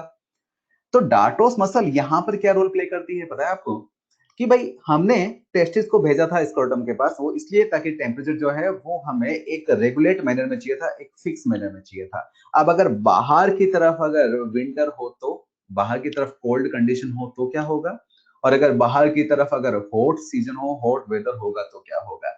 तो बच्चों क्या होता है, अगर बाहर की तरफ कोल्ड सीजन है ना, तो उस समय स्क्रोटम की वॉल के ऊपर की तरफ ये जो डार्टोस मसल है ना, इनके अंदर कॉन्ट्रैक्शन हो जाएगा, और कॉन्ट्रैक्शन हो जाएगा तो क्या होगा, सरफेस एरिया कम हो जाएगा, और सरफेस एरिया कम हो जाएगा तो फिर हीट लॉस भी क्या हो जाएगा, कम हो जाएगा। तो सर्दी के समय यानी कोल्ड सिचुएशन के दौरान अगर हमें हमारे टेम्परेचर को जो है वो मेंटेन करना है तो हम इसमें क्या करवा देंगे, रिंकल क्रिएट करवा देंगे, कॉन्ट्रैक्शन क्रिएट करवा देंगे। ये तो कोल्ड सिचुएशन की बात हो गई। अगर समर कंडीशन की बात करें तब क्या होगा, उस कंडीशन में ये रिलैक्स हो जाएंगी, और रिलैक्स हो जाएंगी तो फिर क्या होगा, हीट लॉस जो है वो इंक्रीज हो जाएगा। तो कुल मिला के हम ये कह सकते हैं ना कि टेम्परेचर रेगुलेशन में एक इंपॉर्टेंट रोल प्ले करती है बच्चों डार्टोस मसल। अब डार्टोस मसल ये किसके अंदर प्रोलिफरेट होते हुए, कहां पर प्रोलिफरेट होते हुए दिखाई दे रही थी, इसके साथ spermatic fascia. Spermatic fascia connect tissue है, फेसिया आपने वर्ड सुना भी होगा, कोलेजन फाइबर के बंडल्स हैं, तो ये स्क्रोटम की वॉल को यहाँ पर आपको सपोर्ट प्रोवाइड कर रहे हैं साथ ही साथ। इसके बाद हम देखते हैं बच्चों, एक होती है हमारे पास क्रीमेस्टर मसल्स। क्रीमेस्टर मसल जो है वो है हमारे पास स्केलेटल मसल, अंदर की तरफ आपको डेवलप होते हुए दिखाई देती है बच्चों। जैसे आपको स्पर्मेटिक फेसिया डेवलपमेंट दिखाई दी मैंने यहाँ पर, ये जो ग्रीन कलर की आपको स्ट्रक्चर दिखाई दे रही है वो मैंने स्पर्मेटिक फेसिया दिखाई, तो स्पर्मेटिक फेसिया के साथ में आपको डेवलप दिखाई दी डार्टोस मसल जो आउटर साइड थी। अंदर की तरफ आपको डेवलप होते हुए दिखाई देती है क्रीमेस्टर फेसिया। हालांकि अपने यहाँ पर डिस्कस नहीं कर रखा, लिख नहीं रखा है, लेकिन क्रीमेस्टर फेसिया और क्रीमेस्टर फेसिया से जुड़ी होती है क्रीमेस्टर मसल, जो कि इंटरनल स्पर्मेटिक फेसिया के साथ हमें प्रोलिफरेट डेवलप होते हुए दिखाई देती है। हालांकि हमें इतना डिटेल में नहीं जाना है बच्चों।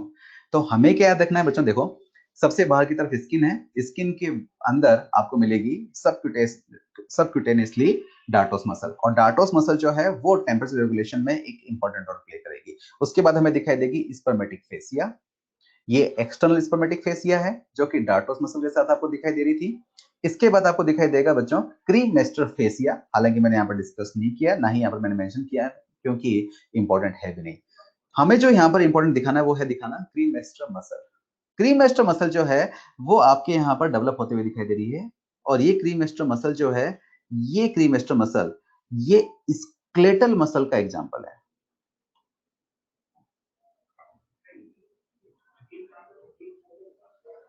हालांकि इनवॉलंटरी कंट्रोल होते हुए दिखाई देती है, वॉलंटरी मसल्स है। क्या करती है क्रीमेस्टर मसल बच्चों, क्रीमेस्टर मसल जो है वो ड्यूरिंग विंटर टेस्टिस को एलिवेट करवाती है, टुवर्ड्स एब्डोमिनल कैविटी लेकर आती है, और टुवर्ड्स एब्डोमिनल कैविटी अगर लेकर आएगी तो क्या करेगी, ये बॉडी के पास लेकर आ रही है, टेम्परेचर जो है वो इंक्रीज करना चाह रही है, यानी कहीं ना कहीं इसका भी रोल है टेम्परेचर को रेगुलेट करने में। और वहीं समर के अंदर जो है स्केलेटल मसल, ये जो क्रीमेस्टर मसल है, ये क्या हो जाएंगे, रिलैक्स हो जाएंगी, और ये टेस्टिस को बॉडी कैविटी से दूर की तरफ पुश कर देगी, यानी कहीं ना कहीं वापस से टेम्परेचर रेगुलेशन होता हुआ दिखाई देगा। तो cremaster muscle and dartos muscle ये दोनों ही हमारे कहीं ना कहीं टेम्परेचर रेगुलेशन में रोल प्ले करती है। दोनों का आपको एक एक पॉइंट याद रखना है बच्चों। एक पॉइंट याद रखना है कि जो डार्टोस मसल है वो है स्केलेटल और स्मूथ मसल, जबकि क्रीमेस्टर मसल है स्केलेटल मसल। डार्टोस मसल कैसे टेम्परेचर रेगुलेट करवाती है, तो सरफेस एरिया को कम ज्यादा करवा के, जबकि क्रीमेस्टर मसल कैसे टेम्परेचर को रेगुलेट करवाती है, तो टेस्टिस को एलिवेट करवा कर बच्चों। नहीं बच्चों, क्रीमेस्टर मसल, क्वेश्चन पूछा किसी ने से कि क्रीमेस्टर मसल जो है वो है तो स्केलेटल मसल। अब स्केलेटल मसल है तो वो आप जानते हैं स्केलेटल मसल वॉलंटरी है, लेकिन बच्चों ये आप जानते हैं ना कि कई स्ट्रक्चर ऐसी भी होती हैं जो कि हमारे इनवॉलंटरी कंट्रोल में चलती हैं। तो इनका नेचर तो वॉलंटरी मसल है, लेकिन ये कंट्रोल क्या होती है, इनवॉलंटरी होती है। कहीं कहीं ऑथर में ये भी लिखा हुआ है कई बुक्स के अंदर कि जब कोइटस हो रहा होता है कॉपुलेशन के दौरान, ये जो है इन टेस्टिस को एब्डोमिनल कैविटी की तरफ ले आते हैं ताकि जो है फ्रिक्शन से इनको बचाया जा सके। ठीक है, पर फिलहाल हमें इतना डिटेल में जाना नहीं है, हमें तो सिर्फ सा इतना याद रखना है कि हमारे पास दो तरह की मसल्स हैं। आउटर में डार्टोस मसल है, इनर साइड क्रीमेस्टर मसल है, डार्टोस स्मूथ मसल रखे हुए हैं, क्रीमेस्टर मसल स्केलेटल मसल रखी हुई है। डार्टोस मसल सरफेस एरिया कम ज्यादा करवा कर टेम्परेचर रेगुलेट करती है, जबकि क्रीमेस्टर मसल जो है वो टेस्टिस को एलिवेट करवा कर टेम्परेचर को रेगुलेट करवाती है। इसके अलावा बच्चों आपको एक स्ट्रक्चर और दिखाई देगी यहाँ पर नीचे की तरफ, जो मैंने गुबर्नाकुलम मेंशन कर रखे हैं बच्चों। एक्चुअली ये गुबर्नाकुलम टेस्टिस है बच्चों। क्या होता है, जब पेरिटोनियम में कहीं जब टेस्टिस थे तो इनकी एक कवरिंग थी जिसे हम मेजोरकियम भी बोलते हैं। पेरिटोनियम कवरिंग थी, जब टेस्टिस डिसेंड डाउन होते हुए जा रहे थे तो जो गुबर्नाकुलम टेस्टिस के लोअर साइड में थे वो इसको डिसेंड डाउन करवाते हैं और फाइनली वो इलास्टिक फाइबर से यहां पर आकर इन टेस्टिस को स्क्रोटम की वॉल के साथ कनेक्ट भी करवाते हैं। तो टेस्टिस को स्क्रोटम की वॉल के साथ कनेक्ट करवाती हुई जो स्ट्रक्चर दिखाई देती है उसे हम बोलते हैं गुबर्नाकुलम बच्चों, ठीक है, जिसके अंदर आपको इलास्टिक फाइबर्स डेवलप होते हुए दिखाई देंगे। इसके अलावा बच्चों एक स्ट्रक्चर और है हमारे पास जिसे मैंने मेंशन कर रखा है, स्पर्मेटिक कोड बच्चों। स्पर्मेटिक कोड देखो बच्चों, ये यहाँ पर मैंने आपको दो स्पर्मेटिक कोड दिखा रखी है जो कि टेस्टिस से आपको डेवलप होते हुए दिखाई दे रही है। स्पर्मेटिक कोड क्या चीज है? तो जो बच्चों इंटरनल स्पर्मेटिक फेसिया थी ना, वो हमारे इस स्पर्मेटिक कोड को लाइंड करते हुए दिखाई देती है। मैंने बात की थी ना कि दो तरह की फेसिया होती है, एक होती है एक्सटर्नल स्पर्मेटिक फेसिया, एक होती है इंटरनल स्पर्मेटिक फेसिया। तो नॉर्मली मेंशन नहीं करते, लेकिन मैं यहाँ पर बात कर रहा हूँ कि स्पर्मेटिक कोड को लाइन करते हुए आपको दिखाई देगी इंटरनल स्पर्मेटिक फेसिया। और ये जो स्पर्मेटिक कोड डेवलप हुई हैं, ये है क्या चीज? तो स्पर्मेटिक कोड के अंदर हमारे पास होती हैं vas deferens, gonadal arteries, gonadal veins, nerves, lymphatic vessels.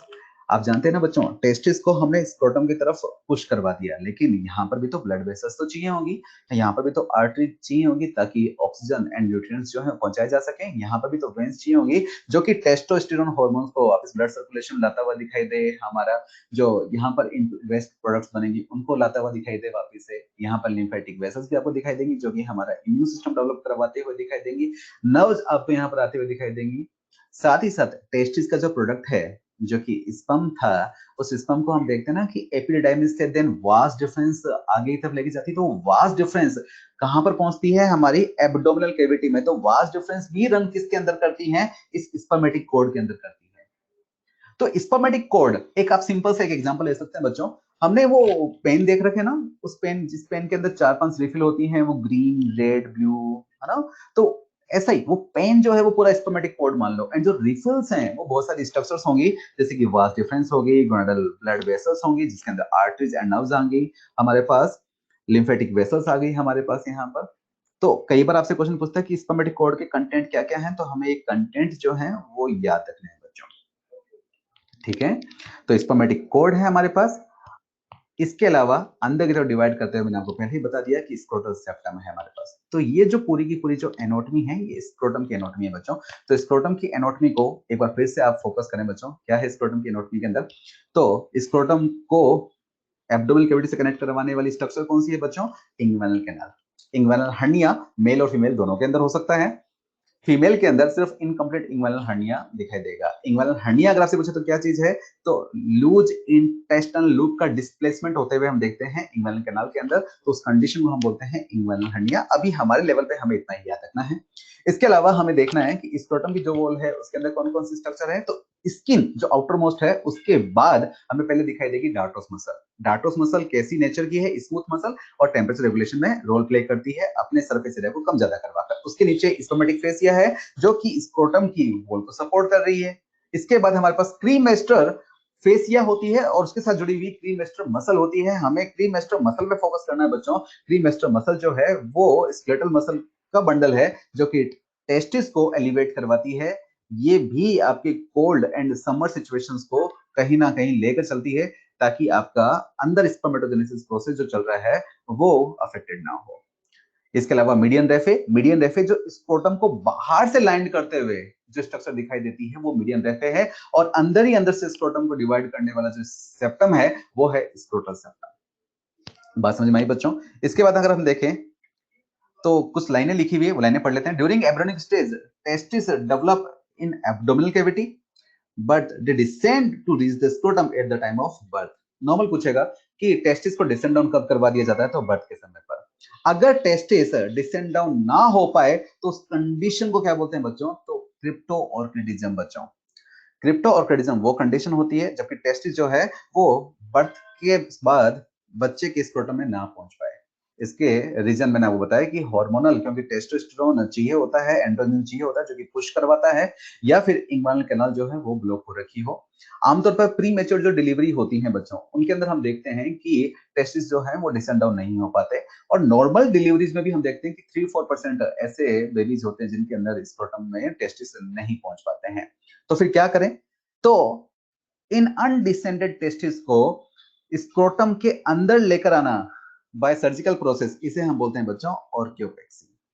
Normally क्या होता है बच्चों, 1 साल बर्थ के बाद भी 1 साल तक में टेस्टिस जो है वो डिसेंड डाउन हो जाते हैं, और अगर नहीं हो पाए तो फिर हम जो है सर्जरी परफॉर्म करते हैं, उस सर्जरी को हम बोलते हैं बच्चों ऑर्कियोपेक्सी बच्चों। तो देखो दो टर्मिनोलॉजी आई, क्रिप्टो ऑर्किडिज्म एंड ऑर्कियोपेक्सी बच्चों। एक इसी तरह मिलती जुलती जो है टर्मिनोलॉजी और है, ऑर्किडेक्टोमी, रिमूवल ऑफ एबनॉर्मल टेस्टिस।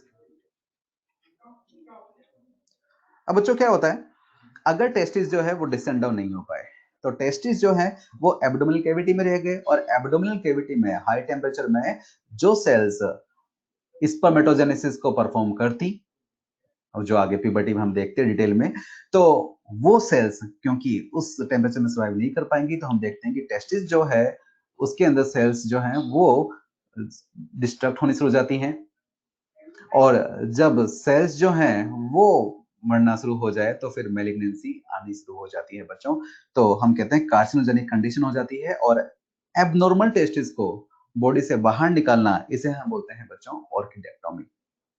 अच्छा, एक मैंने आपको बताया था, scrotum is connected to the abdominal cavity through a passage termed as inguinal canal. Through this canal the testis descend down into scrotal sacs at the time of birth बच्चों। इसके अलावा testis की स्ट्रक्चर बच्चों, इसको भी फोकस करना है, देखिए जरा टेस्टिस की स्ट्रक्चर को बच्चों। अगर बात करें टेस्टिस की स्ट्रक्चर के अंदर, तो यहां पर हमारे पास 3 वॉल स्ट्रक्चर है। आउटर मोस्ट जो वॉल है वो हमारे पास डबल लेयर है बच्चों। आप जरा आउटर मोस्ट जो डबल लेयर है उसको फोकस कीजिएगा बच्चों। ये डबल लेयर जो मैं यहां पर आपके सामने ड्रॉ करता दिखा रहा हूं, ये आउटर मोस्ट डबल वॉल कहलाती है ट्यूनिका वेजाइनलिस। ट्यूनिका वेजाइनलिस जो है, क्योंकि डबल वॉल है, तो बाहर वाली को हमने नाम दे दिया पैराइटल ट्यूनिका वेजाइनलिस, जबकि इनर वाली को हमने नाम दे दिया विसरल ट्यूनिका वेजाइनलिस, और बीच में कैविटी तैयार हो रखी है, इसे हमने बोल दिया बच्चों वेजाइनलिस कैविटी। कई बार यहां पर हम देखते हैं कि जो फ्लूइड जो है वो इन्फ्लामेशन प्रोसेस अगर चल रहे हैं, तो उनके कारण से या कोई इंजरी हो गई है, तो यहाँ पर फ्लूइड जो है वो एक्यूमुलेट होना शुरू हो जाता है, और उस कंडीशन को हम बोलते हैं बच्चों हाइड्रोसील। एब्नॉर्मल कंडीशन है, हम उससे बात कर रहे हैं कि फ्लूइड अगर एक्यूमुलेट होना शुरू हो जाए, फ्लूइड अगर इसमें आना शुरू हो जाए, तो उस कंडीशन को हम बोलते हैं बच्चों हाइड्रोसील। एक खास बात है इस आउटर मोस्ट लेयर के लिए कि ट्यूनिका वेजाइनलिस अगर आप देखोगे तो कंप्लीट नहीं है, एक इनकम्प्लीट लेयर है।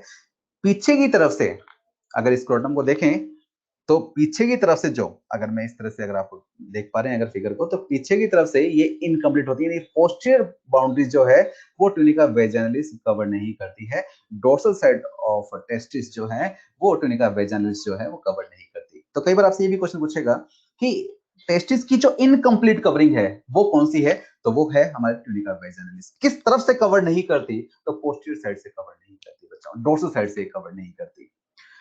अगर बात करें इसके बाद सेकंड लेयर है हमारे पास ट्यूनिका एल्बुजिनिया। आप देखें बच्चों इस फिगर के अंदर, ये जो ब्लू कलर का, स्काई ब्लू कलर की एक लेयर बना रखी है ना, स्काई ब्लू कलर, ये स्काई ब्लू कलर ये है ट्यूनिका एल्बुजिनिया।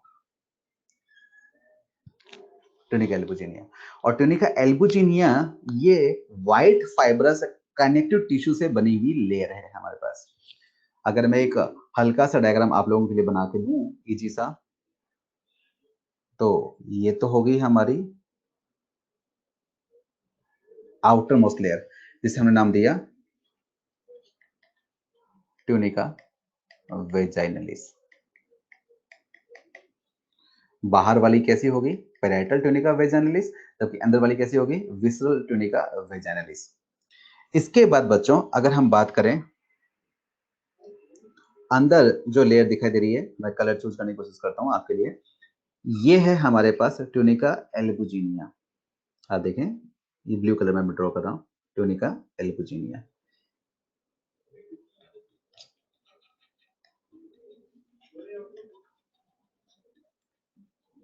ये व्हाइट फाइब्रस कनेक्टिव टिश्यू की बनी हुई लेयर है हमारे पास। खास बात, ट्यूनिका एल्बुजिनिया अंदर की तरफ इनवेजिनेट करते हुए दिखाई देती है बच्चों, और ये इनवेजिनेट करके जो स्ट्रक्चर बनाती हैं इसे हम बोलते हैं मीडिया स्टीनम टेस्टिस, मीडिया स्टीनम टेस्टिस। और ट्यूनिका एल्बुजिनिया से ही कुछ हॉरिजॉन्टल सेप्टा भी डेवलप होते हुए दिखाई देते हैं। ये हॉरिजॉन्टल सेप्टा जिन्हें हम बोलते हैं सेप्टुलर टेस्टिस। ये जो बहुत सारे हॉरिजॉन्टल सेप्टा डेवलप हुए उसके कारण से बहुत सारे लोब्यूल आपको डेवलप होते हुए दिखाई देंगे ना बच्चों। इन लोब्यूल्स को हम बोलते हैं टेस्टिकुलर लोब्यूल। और अगर इनका नंबर अगर हम देखें ना बच्चों, तो एक टेस्टिस के अंदर ये होते हैं 250। एनसीईआरटी के अंदर भी दिया हुआ है तो अपने को याद रखना है, ठीक है बच्चों। अब आप देखें टेस्टिकुलर लोब्यूल जो है हमारे पास, ये कितने होंगे 250 इन ईच टेस्टिस। हर एक टेस्टिकुलर लोब्यूल के अंदर बच्चों हमें स्ट्रक्चर दिखाई देती है सेमिनिफेरस ट्यूब्यूल। माला कलर चूज कर रहा हूं, देखें ये हाईली कोल्ड सेमिनिफेरस ट्यूब्यूल 1 2 3। अगर आपकी एनसीईआरटी की अगर बात करूं तो 1 2 3 हाईली कोल्ड स्ट्रक्चर दिखाई देती है जिन्हें हम बोलते हैं सेमिनिफेरस ट्यूब्यूल हर एक टेस्टिकुलर लोब्यूल के अंदर। हालांकि 4 to 5 भी हो सकती हैं, लेकिन अपने एनसीईआरटी को फॉलो करते हैं और एनसीईआरटी जो है वो 1 2 3 बता रही है ये टेस्ट सेमिनिफेरस ट्यूब्यूल। तो ईच टेस्टिकुलर लोब्यूल के अंदर जो है ये जो सेमिनिफेरस ट्यूब्यूल हैं इनका नंबर कितना बताया सेमिनिफेरस ट्यूब्यूल का 1 2 3। टोटल जो है आप कहीं कहीं देखने को अगर आपको मिले तो 752 लेकर 1000 तक दिखाई देती है टोटल, अगर एक टेस्टिस में अगर हम बात करें तो। अब आप देखें ये जो सेमिनिफेरस ट्यूब्यूल है ये जब टेस्टिकुलर लोब्यूल से बाहर निकलती है तो जो कॉमन ट्यूब बनाती है, इस कॉमन ट्यूब का भी नाम बच्चों अपने को याद रखना है जिसे हम बोलते हैं स्ट्रेट ट्यूब्यूल या फिर ट्यूबुलाई रेक्टाई। अब देखो हर एक कंपार्टमेंट से ट्यूबुलाई रेक्टाई बाहर आएंगी, माइन्यूट ट्यूब्यूल्स हैं बच्चों, और ये बाहर आकर यहां पर एक जाल सा बना देती है। भाई बहुत सारी आई ना, 250 ट्यूबुलाई रेक्टाई आई हमारे पास और एक जाल से डेवलप कर देती हैं, और इस जाल को हम बोलते हैं बच्चों, इस नेटवर्क को हम बोलते हैं रेटेटेस्टिस। क्या बोलते हैं रेटेटेस्टिस। देन रेटेटेस्टिस से फिर फाइन ट्यूब्यूल्स डेवलप होते हुए दिखाई देती हैं, और इन फाइन ट्यूब्यूल्स को हम नाम देते हैं बच्चों वासा एफ्रेंसिया। ये 15 to 20 वासा एफ्रेंसिया जाकर एक हाईली कोल्ड स्ट्रक्चर बनाती है। अलग कलर यूज करते हैं अपने, और इस हाईली कोल्ड स्ट्रक्चर को हम बोलते हैं एपिडिडाइमिस। एपिडिडाइमिस के हम 3 पार्ट देखेंगे, कैपट, कॉर्पस एंड कोडा। कैपट को हम ग्लोबस मेजर भी बोलते हैं, कॉर्पस को हम बॉडी वाला पार्ट भी बोलते हैं, कोडा वाले पार्ट को ग्लोबस माइनर या टेल वाला पार्ट भी बोलते हैं। आप जानते हैं ना कोडा वर्ड यूज करते हैं बच्चों टेल के लिए, कैपट हेड वाला पार्ट है बच्चों। तो ये हो गया हमारे पास एपिडेमिस वाला पार्ट। अब आप एक बात देखें बच्चों, हमने यहाँ पर बात की थी कि हमारे पास 3 लेयर्ड स्ट्रक्चर होती हैं, और हमने अब तक जो फोकस किया है वो कौन सा फोकस किया है, 2 लेयर। आउटर मोस्ट जो कि इनकम्प्लीट थी वो थी ट्यूनिका वेजाइनलिस। उसके बाद हमने बात की ये ब्लू कलर वाली जो ट्यूनिका एल्बुजिनिया, और ट्यूनिका एल्बुजिनिया के लिए मैंने आपको खास पॉइंट बताया था कि ट्यूनिका एल्बुजिनिया एक ऐसी लेयर है जो कि अंदर की तरफ इन्वेजिनेट कर जो स्ट्रक्चर बनाती है जिसे हम बोलते हैं मीडिया स्टीनम टेस्टिस। आपसे क्वेश्चन पूछेगा बच्चों कि टेस्टिस को अंदर की तरफ से डिवाइड करने वाली कौन सी लेयर है जो कि टेस्टिस को पार्टीशनिंग करते हुए दिखाई देती है, तो इसका आंसर जाएगा ट्यूनिका एल्बुजिनिया। ठीक है, फिर मैंने टेस्टिकुलर लोब्यूल बनाए और टेस्टिकुलर लोब्यूल आपको 250 दिखाए। अंदर की तरफ हमें एक लेयर और दिखाई देती है बच्चों, ये वस्कुलर लेयर है, और इस वस्कुलर लेयर को हम बोलते हैं बच्चों ट्यूनिका वस्कुलसा। क्या बोलते हैं बच्चों, थर्ड लेयर ट्यूनिका वेस्कुलोसा। तो बच्चों एक बात देखें, हमारे पास 3 लेयर थी, 3 लेयर को अब इस फिगर में समझते हैं, जरा देखें।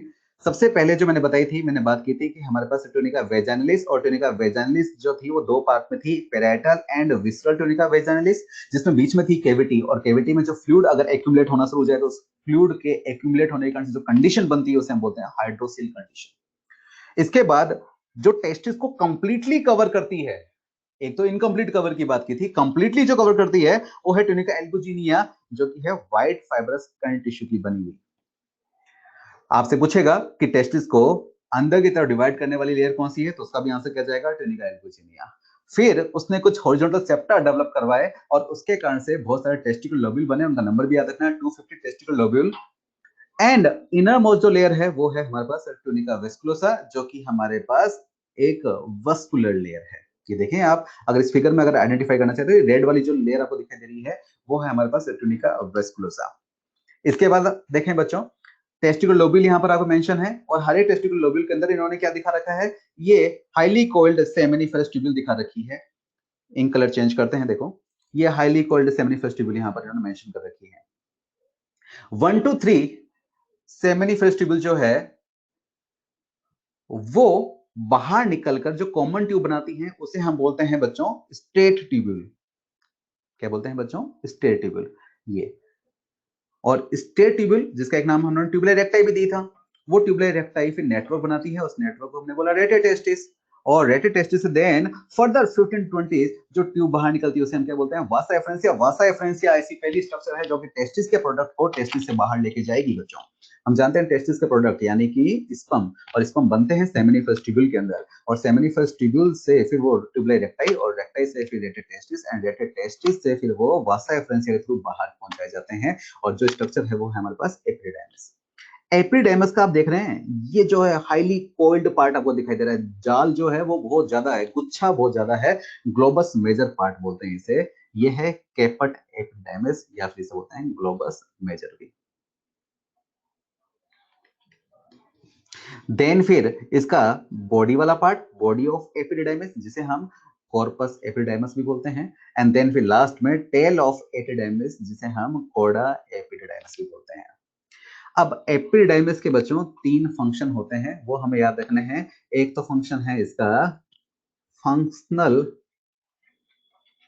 Maturation of sperm,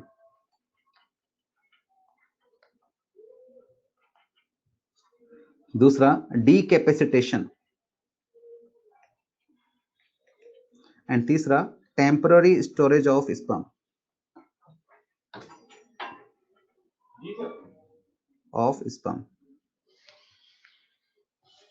temporary storage of sperm.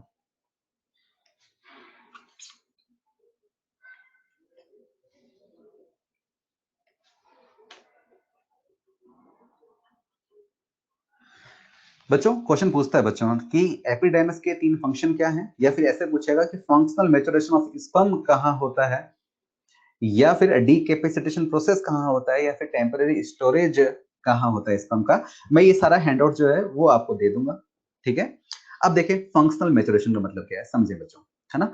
Sperm बनते हैं सेमिनिफरस ट्यूब्यूल के अंदर, सेमिनिफरस ट्यूब्यूल से वो पहुंचाए जाते हैं ट्यूबुलर रेक्टाई के अंदर, एंड ट्यूबुलर रेक्टाई से वो पहुंचाए जाते हैं वो रेटेटेस्टिस, रेटेटेस्टिस से फिर वासा एफरेंसिया, और वासा एफरेंसिया से पहुंचते हैं एपिडेर्मिस वाले पार्ट में। ये पहुंच गया स्पर्म बच्चों, मान ले। स्पर्म के अंदर हम आगे जब स्पर्म की स्ट्रक्चर देखेंगे तो हम डिटेल में देखेंगे कि इसका एक होता है हेड वाला पार्ट, फिर होता है नेक वाला पार्ट जहां पर हमें सेंट्रल दिखाई देते हैं, फिर होता है मिडल पीस वाला पार्ट, और फिर होता है टेल वाला पार्ट। पर फिलहाल तो अभी एक नॉर्मल सी बात करें, जो टेल वाला पार्ट होता है मिडल पीस के बाद, उसका इनिशियल पार्ट कहलाता है principal part of tail, principal part of tail. यहां पर केट इस पर चैनल डेवलप करवाता है बच्चों, इस एपिडेर्मिस के सिक्रीशन, जो कि कैल्शियम के चैनल्स हैं। ये सीएमपी जनरलाइज्ड कैल्शियम के चैनल है, जिसके थ्रू कैल्शियम का इन्फ्लक्स स्टार्ट हो जाता है टेल के अंदर। और ये जो कैल्शियम जो है देन स्पर्म की प्रोग्रेसिव मोटिलिटी के लिए रेस्पॉन्सिबल है। यानी कि जो मोटिलिटी प्रोवाइड करने के लिए हमें कैल्शियम चाहिए, उनके लिए जो केट-स्पर चैनल्स हैं या दूसरे और चैनल प्रोटीन्स हैं, वो डेवलपमेंट होता हुआ दिखाई देता है हमें यहाँ पर एपिडर्मिस के अंदर। प्लस एपिडर्मिस की सिक्रीशन है जो कि स्पर्म को देन फर्टिलिटी की जो पावर है, यानी कि एक्रोसोम के अंदर जो एंजाइम्स है, उनको डेवलप करवाने में हेल्प करता है। तो हम कहते हैं फंक्शनल मैच्योरेशन जो स्पर्म का, वो कहाँ हुआ? तो वो हुआ हमारे पास स्पर्म के अंदर।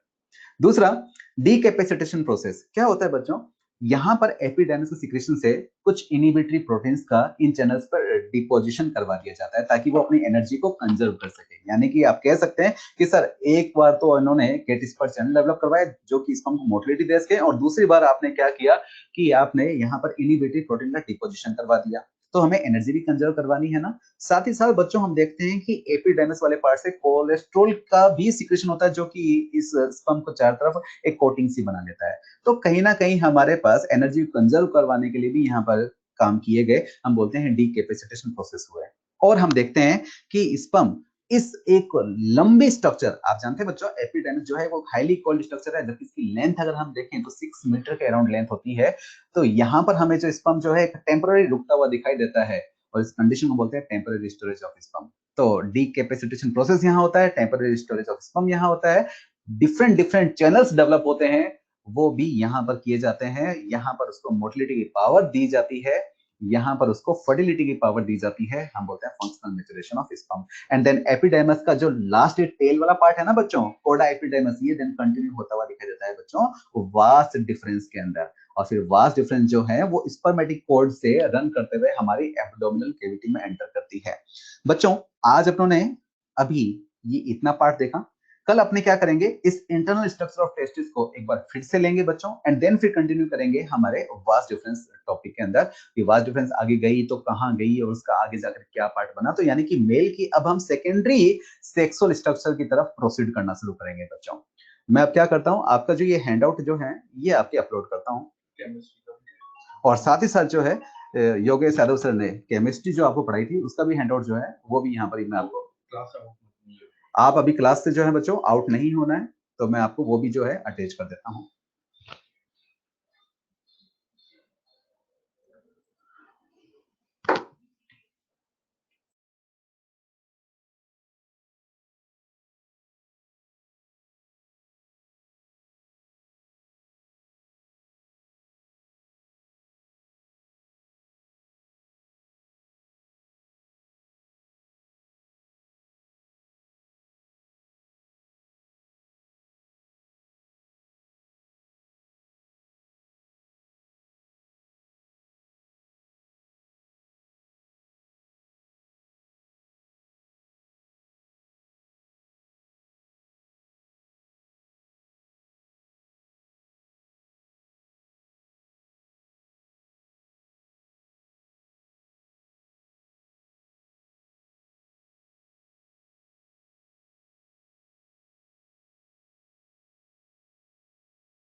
बच्चों से एक बार मिल लिया, बायो का मिल गया। बच्चों बायो को आपको हैंडआउट मिल चुका होगा, ठीक है, आपने कल सेकंड क्लास स्टार्ट करेंगे। अब मैं सेकंड आपको केमिस्ट्री का भी हैंडआउट जो है वो आपको देता हूँ।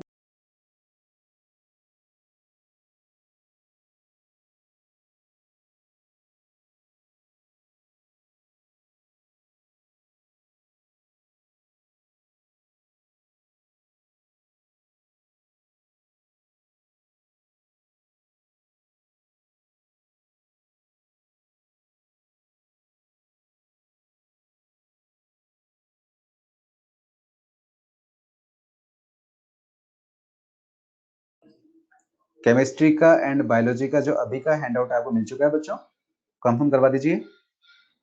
कॉल करना था।